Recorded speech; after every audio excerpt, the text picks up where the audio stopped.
Dear soldier, so we don't know each other. I only know that you've picked up this book and for the moment you're reading it. I appreciate that. Talking about PTSD is kind of my thing. After my third deployment, I was definitely not okay, and no one knew how to help me. My chain of command, my doctors, my family, or me. I worked hard to get better, and I made a lot of mistakes along the way. Eventually, I got my master's degree in mental health counseling and I started teaching Cruse. I am convinced that when we know the no shit facts about PTSD, we make more informed choices and get better faster. I'm going to write this book directly to you, as if you're sitting in my class. My classes can feel uncomfortable. PTSD is an unpleasant topic and people don't like talking about it. I get that, but that's not good for us. Your life is at stake, my friend. I'm not going to fuck around. I intend to be as straightforward as I know how because I know that PTSD can kill you. We're going to talk about suicide, war crimes, depression, relationships, and more. See, I'm one of those therapists who came to the profession later in life, and I'm not here to waste time. I'm going to teach you everything I wish I knew when I started my own journey. And while you're not going to like it, it's what you probably need to hear. I know PTSD is an ass kicker. I realize you may not be up to reading a book, but maybe you could try this one. I'll keep it short. Another reason I wrote this book is that many service members know we have PTSD, but we don't know what to do about it. Maybe we believe lies, like PTSD never goes away, and we continue to feel hopeless. This book might find its way into the hands of someone who never knew help was there, and it may show them where to find it. One last thing. I swear. I curse. I want to say that up front because a lot of folks are uncomfortable with coarse language. That is completely okay, and I respect it.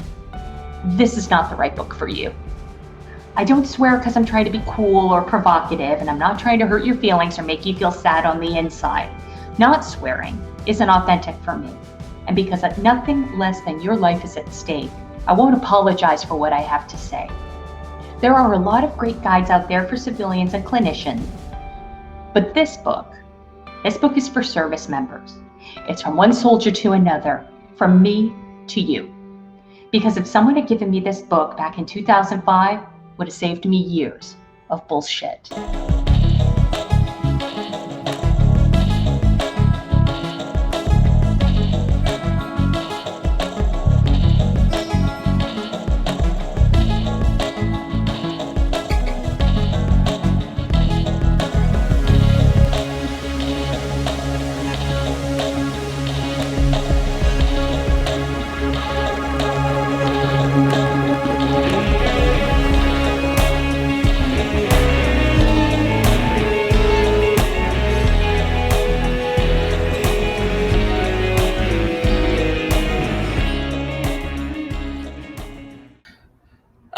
Let's start from the beginning. Let's talk about, where did you grow up? Well, I grew up, in the northeastern U.S. For a large part, and pretty unremarkable, to be honest with you. I enlisted in the Army National Guard in 1997 and had my first deployment in 2003. I deployed to Ramadi, Iraq, for the bulk of my first deployment, and I served with a lot of tactical units at that point. Not because I'm some sort of tactical Sally, but because I'm an Arabic speaker. And so back at that point in the war, we just didn't have a lot of people to translate.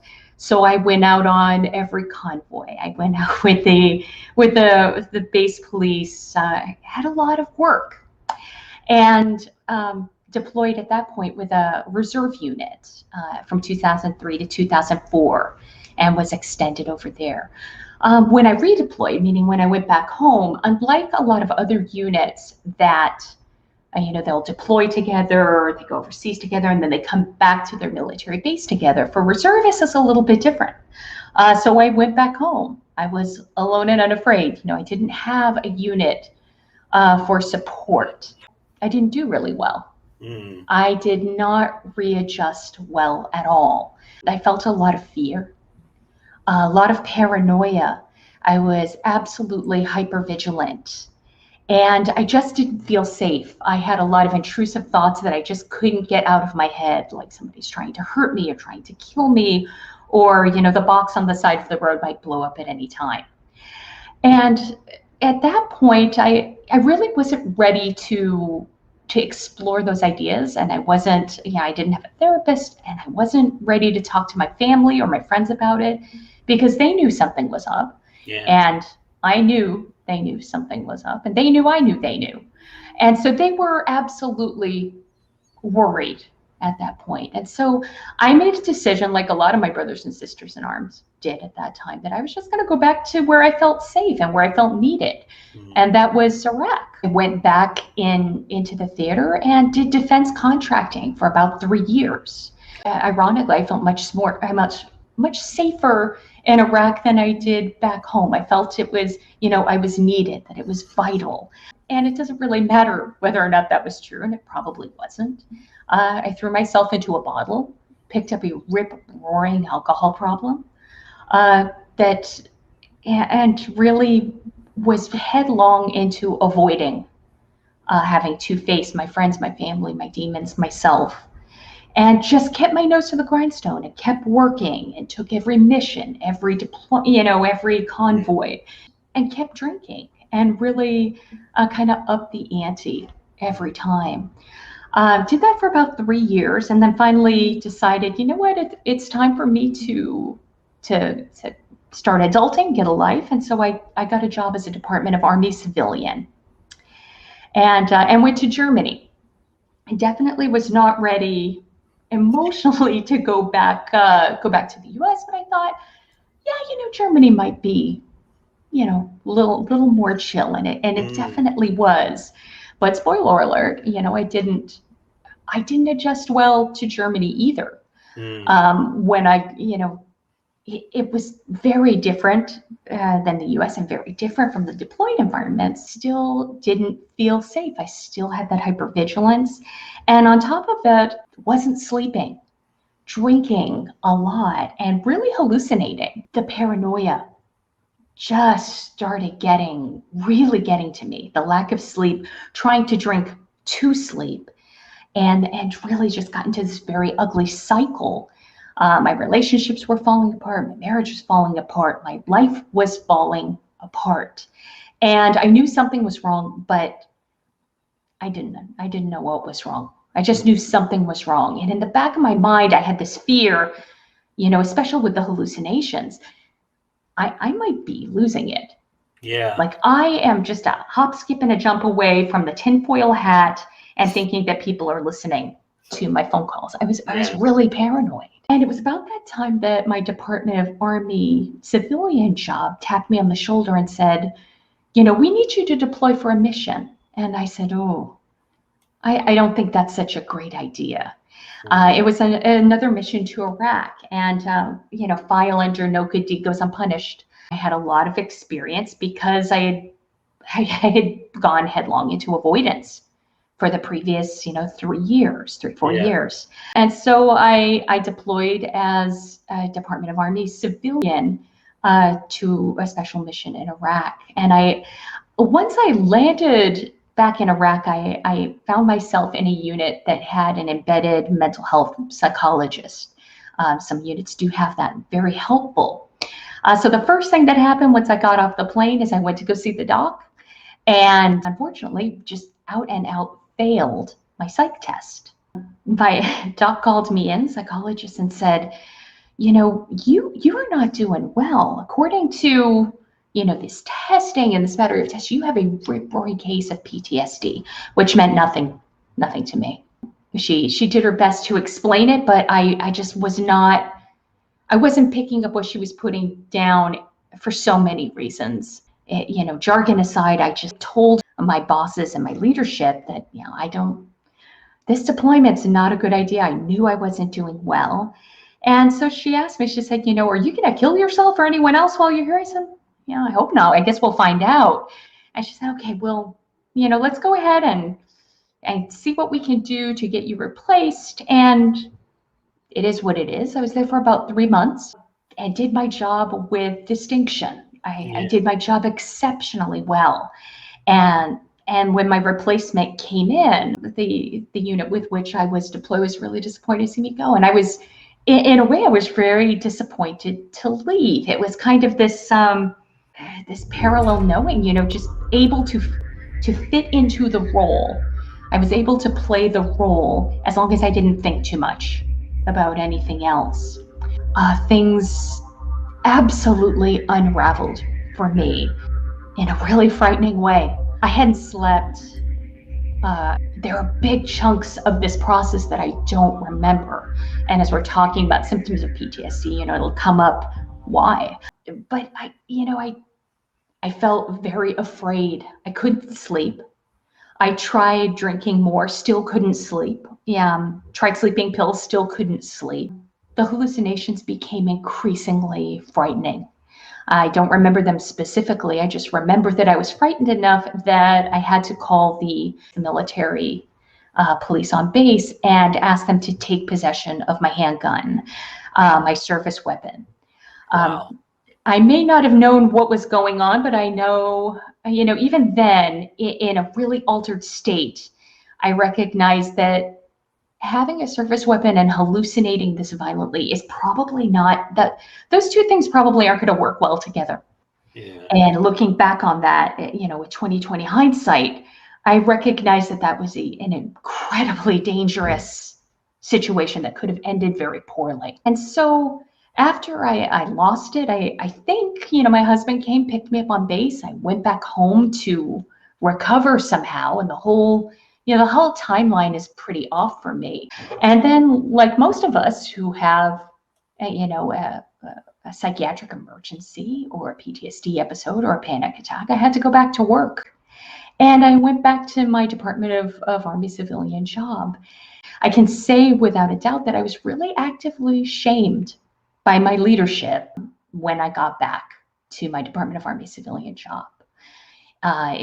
To say that I was kicked while I was down is an absolute understatement. My civilian chain of command was extremely upset and very vocal that I was not able to finish out the 6 months of that mission to which I was assigned.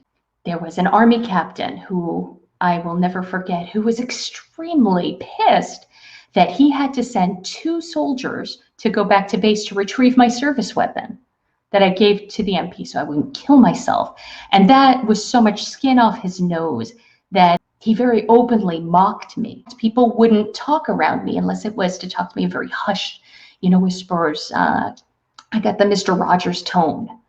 How are you? Good to see you. Really, it was so pedantic. And, within 1 week of getting back, my last 4 years of work was really reduced to being, an over emotional woman who just couldn't hack it. And I was very, very actively bullied and shamed at that point. And unfortunately, the data are pretty clear that happens to most service members who commit suicide, is that, there isn't the support there. And there's often one person who will actively kick while down. And that was certainly my experience, unfortunately. I felt so deeply ashamed of, I felt like I was a burden to my family, certainly a burden to my job, which my supervisors and my bosses were very quick to let me know. I said, and something within me, I was like, I need to get help. Yeah. I went to Heidelberg Hospital, which is no longer open.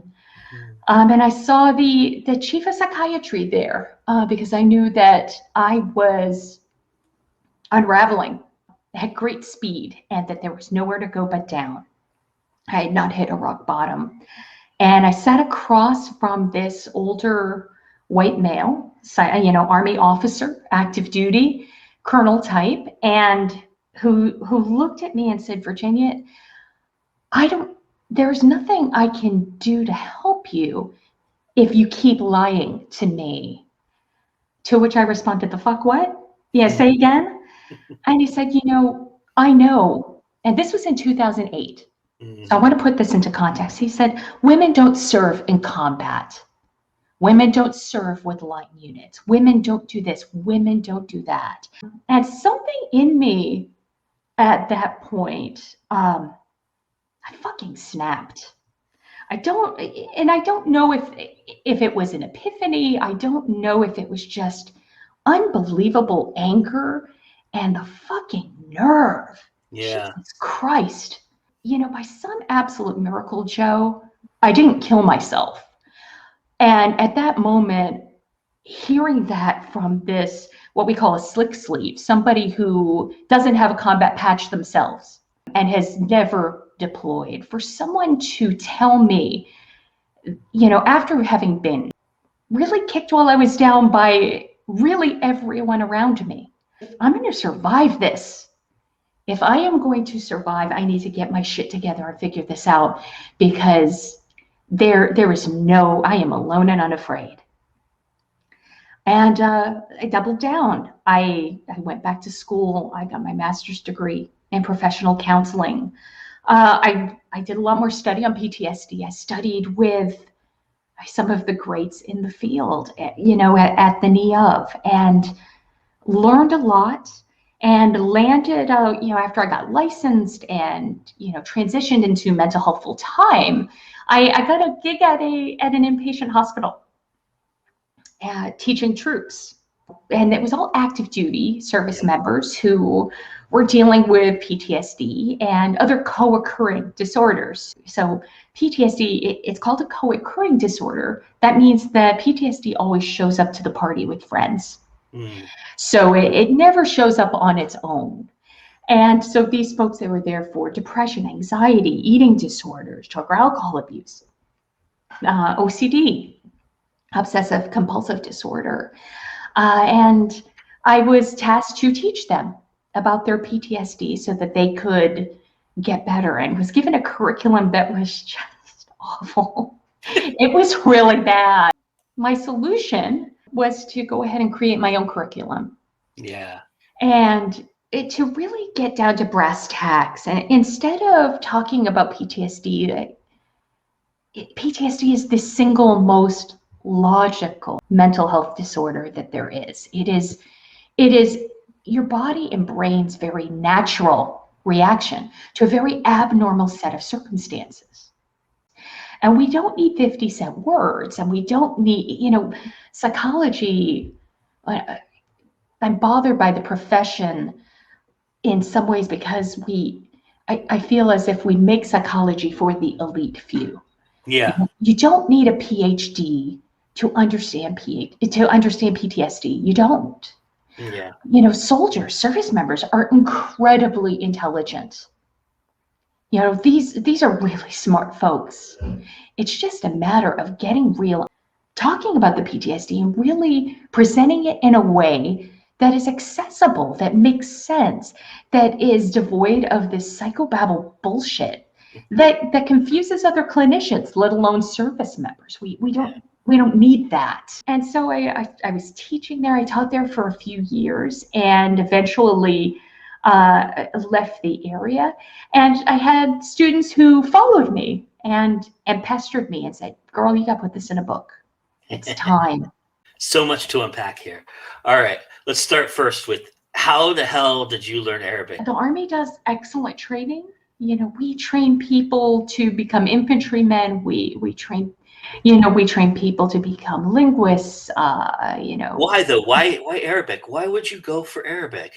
Is that just something you wanted to try? Absolutely. Absolutely. That's It's just a amazing. fascinating region.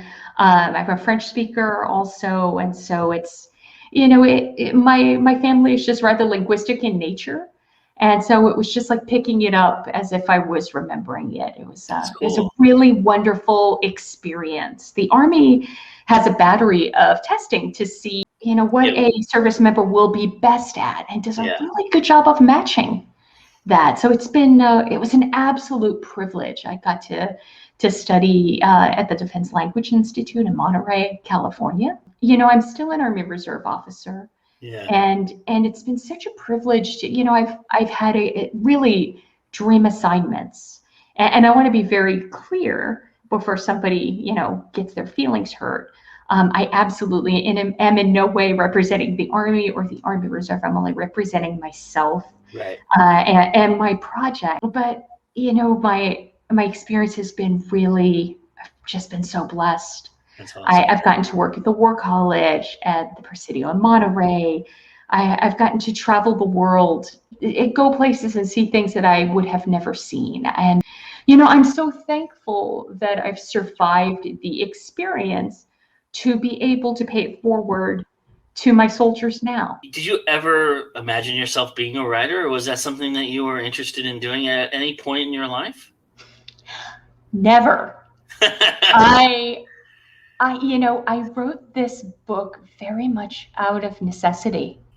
Like I said in the intro, there are a lot of guides out there to PTSD.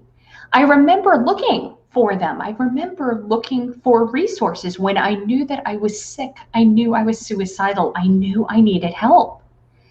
And I thought, I'm smart as fuck. I should be able to find this. I'm a good researcher. Yeah. I know what I'm doing. And I wasn't able to find it. And that's an epic fail. The more I work in the mental health field, Joe, the more I find that there aren't a lot of really good resources that are written for family members, those folks who identify, with that disorder, and that's not okay. In filmmaking, there's this lineage that happens, right? Where you start out making like short films, and you graduate to feature films, and then you graduate to bigger budgets and so on and so forth. For you, it seems like you kind of follow that in a weird way with your writing, because you did a blog well before you published. And I'm curious, was that a gateway? Was that you testing if you could do this, could write a little bit? And as soon as you found like you were doing that, maybe people were itching you on to do a book, or maybe you felt like, okay, I have the means to make a book happen? Because writing a book is daunting. I mean, it's sitting down and really putting these thoughts that you've so eloquently laid out for us in the right now. And so I'm curious, was that the idea? Or was that you just trying to find a way to reach out? For me, blogging was a lot about finding my voice. Writing this book, so within the book, I don't talk about my story, my background. You're not going to find that in this book. It's here, for all of you, but the book is really, I wanted to get down to brass tacks. It's not like those recipes online where you have to hear about my life story in order to get a sourdough recipe. I want you to get the information right away. So a lot of this very vulnerable for me. I had to make decisions as a writer. So as a therapist, I don't disclose a lot with my clients. Because it's not about me. Right. They're not there for that. Being a soldier and being a reservist still, it does give me relatability to a lot of my clients, which is wonderful. But again, it's not about me. And so in doing there's researching, and then there is that self-disclosure part. And I struggled with that a lot. What do I put in? What do I share with readers? Will it take away my credibility as a mental health professional? I got my commission in 2008 with the Navy Reserve, and I remember a colleague very lovingly pulling me aside and saying, Virginia, I can tell you're a good officer, but you need to wash the enlisted off of you. And I was like, ooh, ooh. And they meant it well, because and it's another reason why. And I'm not a naval officer anymore. I went back home. I went back to the Army Reserve, because I don't want to wash the, like, what the fuck does that mean? Yeah, right. What makes me a good officer is I have had every shit job that there is. I really care. Yeah. And I'm not going to pretty anything up. Yeah. I want to say it how it is. I want to be authentic. And in writing the blog, I decided, the only way that I can do this wrong is if it feels fake or if it feels clinical. And, I was really worried about being judged. Mm, What are people going to think? What are my former sailors and soldiers going to think? What are my former colleagues going to think? right. And at the end of the day, I think of my serenity prayer. There's a lot of shit out there I can't change, to include what people think or feel. Yeah. And, my goal is not to hurt people's feelings or make them feel sad on the inside. That's not my intent. Yeah. And if that's how it lands, that's none of my fucking business. Yeah. That says a lot more about you than it does about me. Right. And in doing the blog, I leaned into that. I had colleagues who read the first couple versions of the book who were like, girl, I love you, but this shit's vulgar. Like, you need to calm the fuck down. And at first it was hurtful. I was like, ouch. But they were right. They were so right. And so the version of the book that you actually read is extremely toned down from what it was.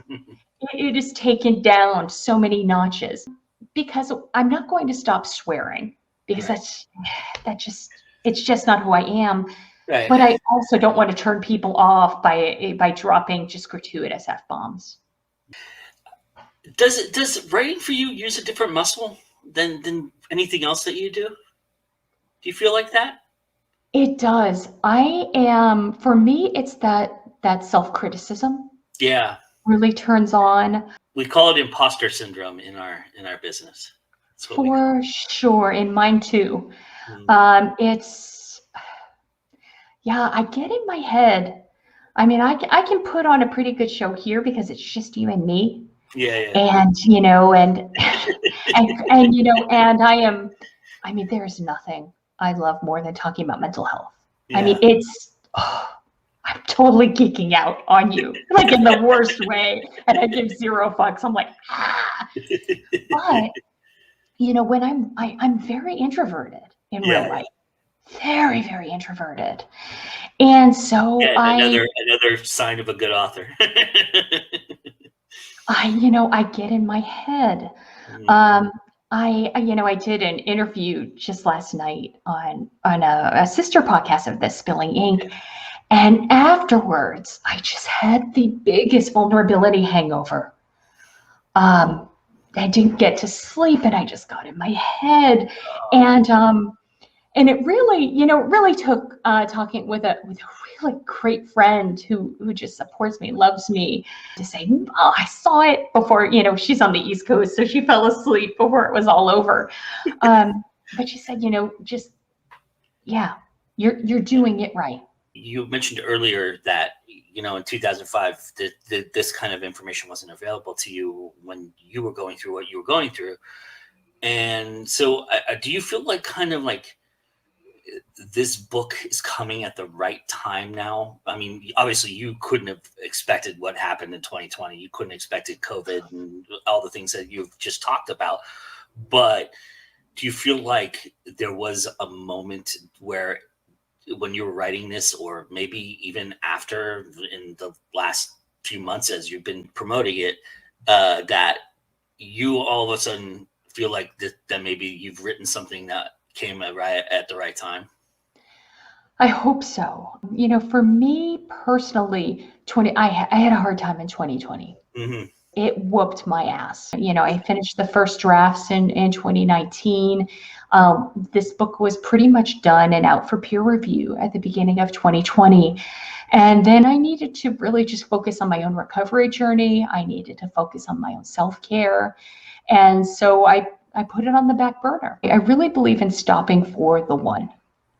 And I wanted to make sure that when I did release it and when I did put it out into people's hands, that I could stop for the one person and talk with them and connect with them in a way that really honors and respects and values the journey of the person reading the book. And a lot of healers are wounded. We talk about the wounded healer a lot in my profession. And I think it's so important that if, I don't want to be on autopilot. There's no sense in that. I wanted to take good care of myself so that I could really engage with people in a way that was meaningful, taking that time out and connecting with them in a real and authentic way, because that's not common.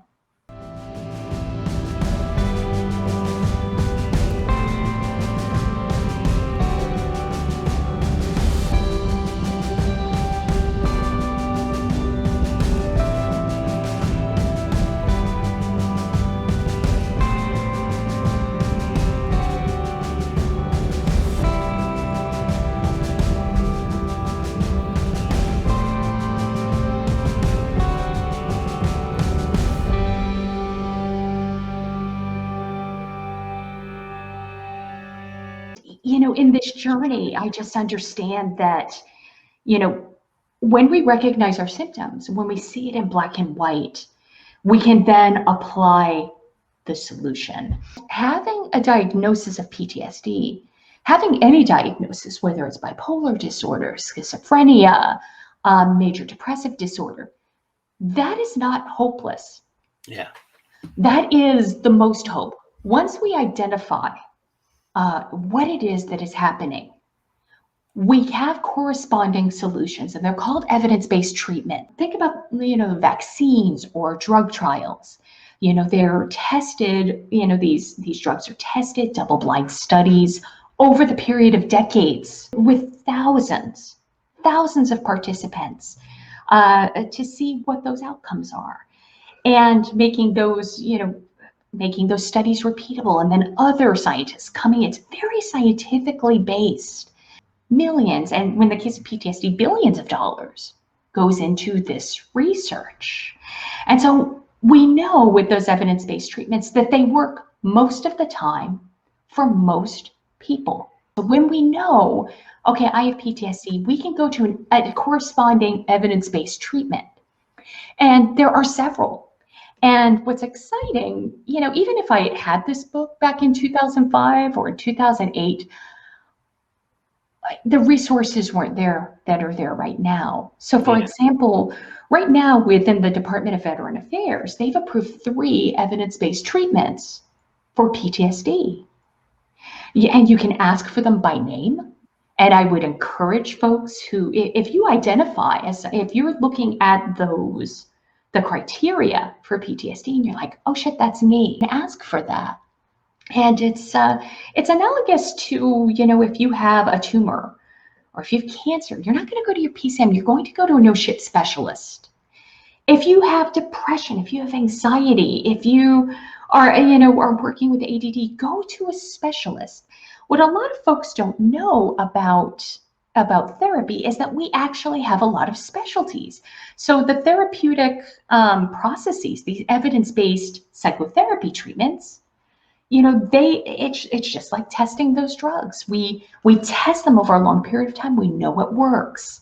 When we know we have PTSD, there's no sense in going to someone who is a generalist. They will get you in the right direction, but I'm a big proponent of getting to a no shit specialist. If there's something wrong with your foot, go to a podiatrist. If you have a rash, go to a dermatologist. If you have depression, go to a psychotherapist, a psychologist, a social worker, a licensed professional counselor who no shit specializes in depression and can deliver an evidence-based treatment to you so that you can get better faster. Evidence-based treatments work quickly, accurately, and for most folks. There are 3 evidence-based treatments. We've got prolonged exposure, cognitive processing therapy, and EMDR, which is eye movement desensitization and reprocessing. That's a tough acronym for me in acronym world. But let's say you go to, you take course of action alpha and it doesn't work. Let's say you're in the 20%, because if I had an 80% chance of winning the lottery, I'd play. But here's the thing, I would do that with a 20% chance of winning the lottery also. I'm not stupid. So we expect that a large number of participants are going to be outliers there. Mm. And so we go to evidence-based treatment B, we go to course of action Bravo. Let's say that that doesn't work. Already you're becoming a statistical anomaly. You're in that 20%, you're in another 20%. We go to Charlie. Let's say you're in that third 20%. We've tried the three most common, most widely available evidence-based treatments for PTSD. We know one of two things. Maybe you don't have PTSD. Maybe we've got the diagnosis wrong. Mm. In my book, I devote a chapter to something called moral injury, which is researched so beautifully by Brett Litz and his colleagues. Moral injury needs to be treated, it's just a little bit differently. Maybe you have PTSD and something else. Maybe we need to step back and really deal with your alcohol problem or your substance abuse or your chronic gambling or porn addiction. It doesn't mean that you're hopeless. It just means that I've got a little more work to do. In writing this, and putting your own personal touches on it, which you do very, very eloquently in this book, and you're very careful, but you still do that. And I get it, because you are still a therapist, and again, this is not about you. This is about the disease and about how you manage it, but you do add that element in there because it's important to have some context, especially in a book like this.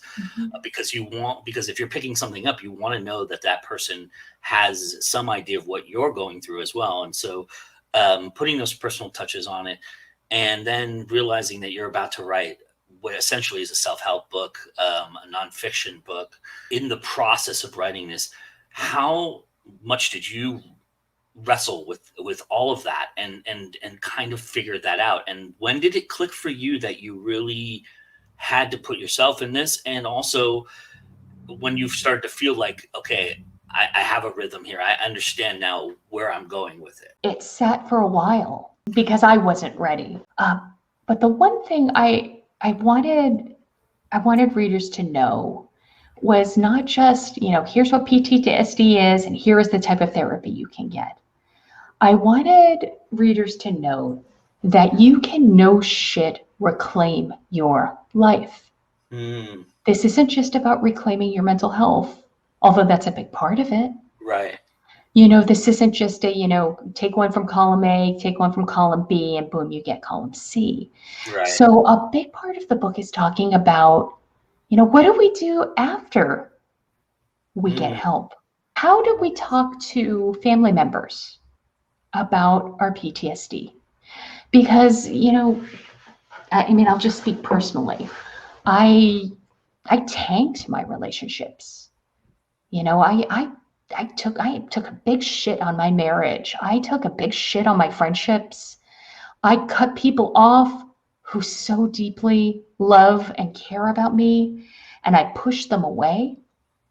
I think of my clients, a lot of people come into therapy, after the third divorce, after the child says, I never want to speak to you again. So the bigger question is how can we reclaim that? How can we talk to our loved ones? How can we talk to the people who matter, who deserve our story in a way that respects, honors, and values their experience with my disease, whether it's PTSD, alcoholism, drug addiction, you name it? How am I honoring their experience and opening a door so that we can reconnect?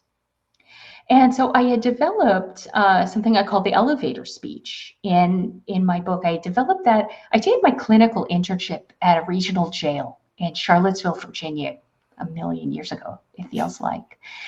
And the one thing that I really, that my clients in jail really struggled with was, they want to go back to the outside world, back outside and pretend as if none of this ever happened and just never talk about being in jail or being incarcerated. That's not a thing. And if you want to get a job, you sure as shit better talk about it. And so I developed the elevator speech when I was working in the prison system. Okay, let's practice. Let's do group therapy and practice with each other. Let's role play and pretend that you're my wife, you're my husband, you're my child. And so the elevator speech, it's 30 seconds to a minute. And we have a lot, it's scripted, to be able to talk to loved ones, to say, hey, this is what I'm going through, to get their buy-in, to get them to help you, and to open the door to make that, to be authentic and to be real. The only way you're going to fuck up an elevator speech is if you're not real and you're not authentic. So I talk about that in depth, and we have a lot of different scripts for that. Another thing I talk about is, okay, we talk to the people who matter about our mental health. There are some people who deserve our stories. And I call back from my own experience. Most of us, when we have a meltdown or we have to go to rehab, or we've gone through a traumatic event, unless you're independently wealthy, brother, you got to go back to work. I know there are people out there who's like, oh, my work, it's like family. Oh, yay for you. But you know what? Most people have shitty HR departments, shitty bosses, petty motherfuckers who would just love to see me fail. So we adapt the elevator speech in the book for talking to people who don't matter. How do we talk to a judge? How do we talk to our chain of command? How do we talk to our employer? How do we talk to our shitty HR department? How do we talk to Nancy in the next cubicle? Right. Because what we do sometimes is we will just go back to work and we're just going to pretend like that never happened. And here's the thing, I could be eloquent and brilliant and all this sparkling wit and amazing charm. It doesn't matter what I fucking say, because everybody's thinking, wow, are we really not going to talk about Virginia having a panic attack in the breakthrough and going back to rehab? Like, are we really not going to talk about that here? So within the book, I talk about how do we take, and here's the thing, there's science behind this. There's no need to reinvent the wheel. And so we go back to the science of literature. What is it that makes a good story? Who are people that we root for? We root for underdogs. How do we take the process of a good story, a good film, and how do we tap into the psyche of other people? You mentioned that you didn't want it to be about you, and you used some of your personal experience. You put it in there, but you also bring your personality to the book. And the way you do that is these little thought bubbles that appear during times when you're being a little bit more clinical, when you're being a little bit more descriptive, and then you go, what the fuck was I just talking about? Well, here it is, and you use those as a device. And I'm curious where that came from and how that came about. Was that something that you, during the edit, that you and your editor worked out, or was that something that you thought, okay, this would be cool if I did this? Oh, thank you for asking. That came out of teaching. When I've taught every single one of these chapters, Jesus, hundreds of times. Sure. Hundreds of times. And I'm pretty old school. I haven't really leapt into the 90s. So I use a whiteboard when I teach, and the strongest, marker I can find, which just always seems to elude me. And so I will, I write notes on the board, but then I recognize that, having a bullet point, I've got my service members, I've got my veterans writing stuff down. They're taking notes. And I want to make sure that, do they have the clinical words? Yes. Do they have the clinical facts? Yes. But what does this no shit mean to you? What does this no shit mean? What does dissociation mean? That's a big 50-cent fucking word. What does that even mean? Yeah. And it's like, okay, that's disconnection. And what's an example of disconnection? Driving in the highway. You have the drone of your car, which is so relaxing, all that wonderful white noise.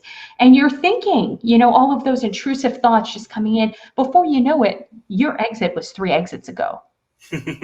Or you are lost. Yeah. Dissociation. Or, we're talking with someone and I'm eyeballing you, you're eyeballing me. Yep, I'm doing all the head nod, all the north-south.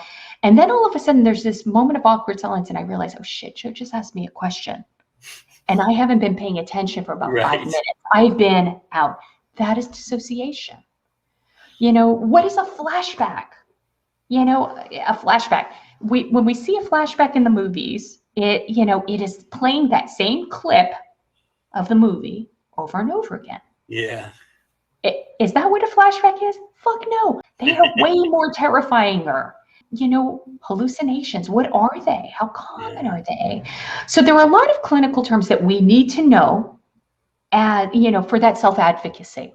Mm, But then we need to know what it no shit really is. mm, And I put in stuff from my clinical experience too, what I call a little come to Jesus.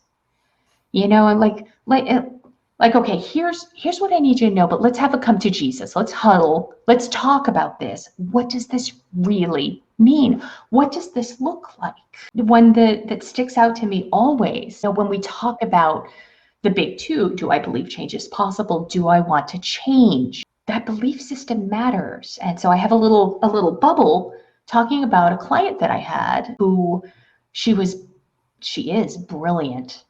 And she had been in and out of the hospital for months, mm, and for some reason just could not get a hold on her PTSD symptoms, and was being med boarded, medically discharged from the military against her wishes. mm. Sat her down, and I started with those the big two questions. And I said, tell me this, do you believe it's possible that you could learn coping skills and process your trauma and get to the point where your symptoms have reduced to the point where you're no longer, experiencing them, or they're unnoticeable and you're not feeling suicidal? And swear to God, Joe, she looked right at me. She said, "Oh no, I know that's not possible." Ooh. And I said, "The fuck what? Tell me Mm, more. Tell me more." That's my favorite, little therapist line there. Tell me more. mhm, And she said, but when I got diagnosed with PTSD, I went to my psychiatrist on base, active duty military doctor. And she told me that, my PTSD symptoms might reduce temporarily, but at the end of the day, it's never going to go away. And I know eventually I'm just going to kill myself. wow. And after I pulled myself off the floor, I said, okay, we need to do a little bit of psychoeducation. We need to talk about, and this is, Joe, such a commonly Oh yeah. held I can belief. imagine. This is such a commonly held belief. And this came from another fucking clinician. Yeah. And fuck, honestly, people, stop it. Stop it. So we went over the facts and fundamentals, pulled out the science, because fuck your feelings. Your feelings don't matter. Feelings are not facts. So we went over the facts about PTSD. We went over the evidence-based treatments for PTSD. And she re-engaged in an evidence-based treatment with sound science. Within 3 weeks, her symptoms have reduced to the point where her life is never the same. She wasn't med boarded, and by now she's probably retired Mm, honorably. I mean, she's wrong information ruins lives. yeah. It's almost worse than having no information. Yeah. Mm. Speaking of information, the idea of this book, there's rumors that go along with PTSD. And one of those rumors was the second rumor that you talk about, which is that it involves you having a traumatic experience as a child or before you experienced the traumatic experience that you now triggered PTSD with. And you came to the idea and you were very honest and earnest, which again, something that I think is I've never seen in a self-help book before was I don't know the answer to this question, but here's the inconclusive data that you're looking for, and you said it was inconclusive and you just didn't know if that was true or not. That idea is that something that you're still pursuing? Are you looking at that particular rumor and trying to either debunk it or prove it still? And might we see a sequel to the book or a second edition that might garner that pursuit? I'm always open to a second edition. The data are pretty clear, though, Yeah. in that, one does not, and I should start kind of by just recapping it really quickly. Sure. So we have a master resiliency training that came out, I want to say like 2008, 2009, but I'm wrong a lot. So if I'm wrong about that, meh. It was brought to the Army by Martin Seligman, who was the psychologist and the head of the American Psychological Association at the time, and federated out master resiliency training, especially among the U.S. Army. And the big idea behind MRT, the Master Resiliency Training, was that if we train soldiers how to be resilient, it inoculates them from PTSD, Mm. which is a really beautiful theory. And the data, well, I'll leave you to the data. I have some pretty strong opinions about it that I won't share here. But here's what we do know is that we've had master resiliency training in the Army for over 10 years, and it's been federated out, and we still have 22 to 23 suicides a day. Yeah. So, yeah, the data are clear. Yeah. But what I heard a lot, and I especially heard this within active duty chains of command, there was a slippery slope there. And it gave folks the idea that if one had PTSD, then they were not resilient enough, that they just somehow missed the inoculation boat, or that if they have PTSD now, it's because they came to us as damaged goods. You know, they must have been a survivor of childhood sexual assault or human trafficking or satanic ritualistic abuse or you name it. You know, trauma is a pretty fucking huge umbrella. But there was this really persistent rumor, and I saw it especially within chains of command. And, you know, that wasn't the message of master resiliency training. But here we are. Yeah. Here we are, where that is where the idea has been, you know, and I hear it, and I'm talking about, you know, field grade officers. I'm not talking about, you know, Joe in the field, you know, or you know, junior officers like me. You know, this is out there, and it's just not true. And there are no data to support that. Yeah. There are no data to support that. You know, when I challenge that, when I say, you know, sir, ma'am, you know, what is it that makes you feel that way? They'll be like, oh, well, I had this one client. Or, yeah, I knew this one troop. And I'm like, okay, so where are your data? Where are the data? Where are the data behind this? Because, you know, I get that you feel, but you fuck your feelings. Feelings are not facts. The data are not there to support that. There are no data saying that someone who has experienced a traumatic childhood event is, you know, is much more open to being re-victimized, so to speak, by combat PTSD. We don't have anything like that. And moreover, why the fuck would we say that?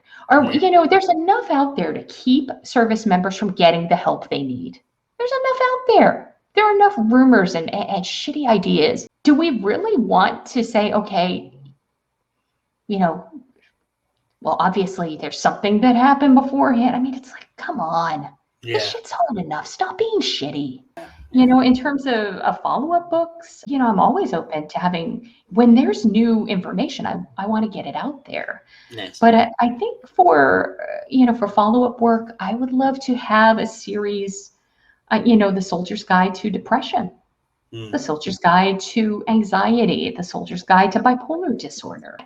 I think there is something very helpful about taking mental health disorders, debunking them, and just talking about them in a way that is honest, open, and just compassionate, and isn't pedantic, and isn't talking down to someone, you know, that really, you know, I want my readers to know, man, I respect your journey.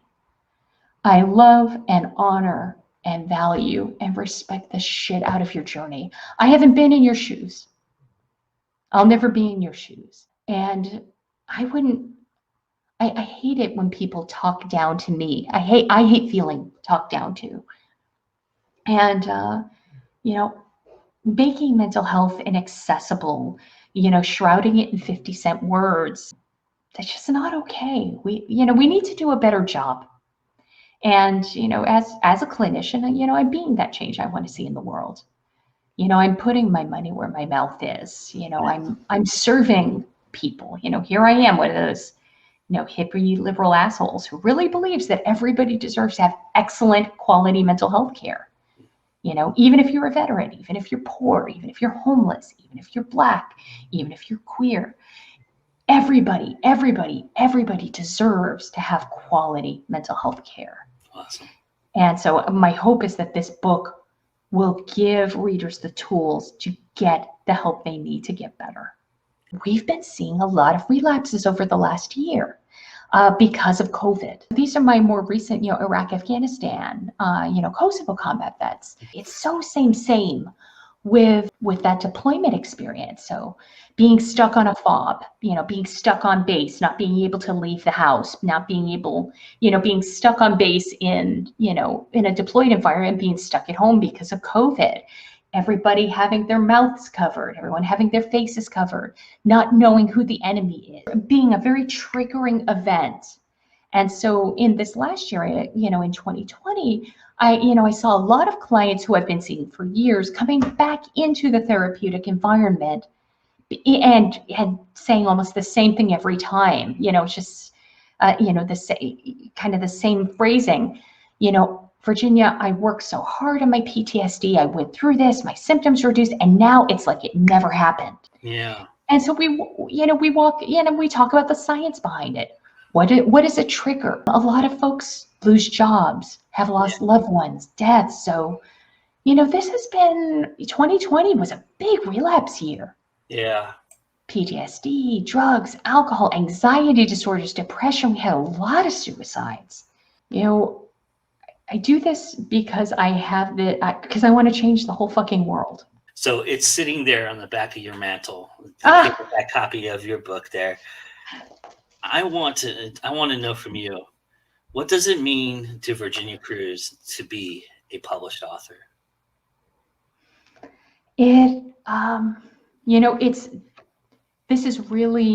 It's deeply meaningful to me to hear from readers who have used the book and it's changed the way they, shoot, move, and communicate. It means a lot to me. I've heard back from clinicians who, work with veterans who've used the book. And that really taps it in for me. That's the reason why I do this. It is, paying it forward, paying those life lessons forward, and nothing feels better. I love hearing from service members who have used the book, or hearing back from clients or former students who heard about the book and grabbed it and are using it and are giving it to their battle buddies. That means more to me than having my name on a cover. I know I didn't become an author on purpose. I didn't become a mental health therapist on purpose. And certainly, no one goes into mental health, becomes a mental health practitioner, a social worker, a psychologist, or a psychiatrist. No one does this for the money or the fame, because that's just not a thing. And giving of myself and choosing to be very vulnerable and real and authentic with people, if it changes one person, then it's worth it for me. Nobody becomes an author to become a millionaire. Most of us don't, or a filmmaker to become a multi-bazillionaire. I really am in this to change the world. And I think of the phrase namaste, this beautiful expression it means, the light in me sees the light in you, which is just so lovely. And the one thing that I want my readers to know is I came up with a phrase, I call it estiman. It's the opposite of namaste. And my definition of that is the fucked up thing in me sees the fucked up thing in you. I get this. I've been there, done that, bought the fucking t-shirt. Now I'm a t-shirt seller. And if I can do this, you absolutely can. You absolutely can. Don't give up hope.